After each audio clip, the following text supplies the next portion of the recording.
Today we're going to be talking about the neuromyth, brain training games make you smarter.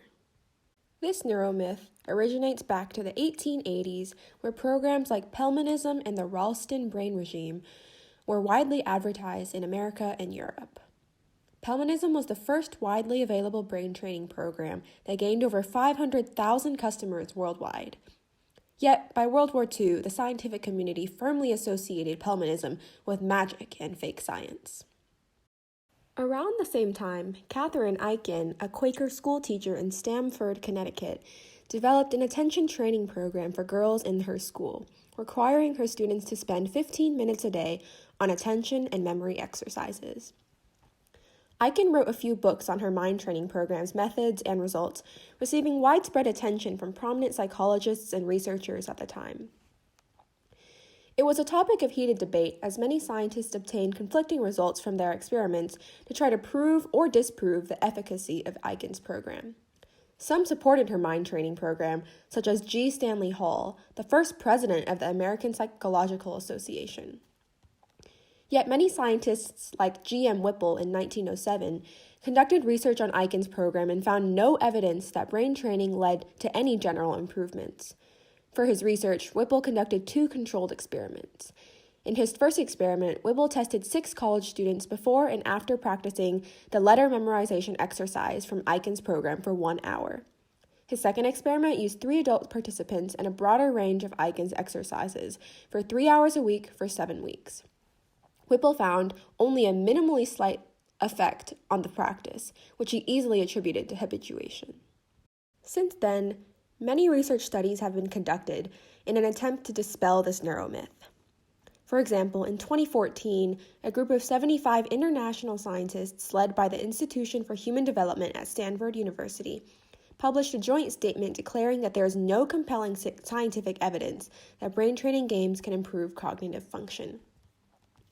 In 2016, Daniel Simons, a psychology professor at the University of Illinois at Urbana-Champaign, led a team of 7 psychologists spending 2 years analyzing every single scientific paper cited by leading brain training companies in support of their programs, 374 journal articles in total.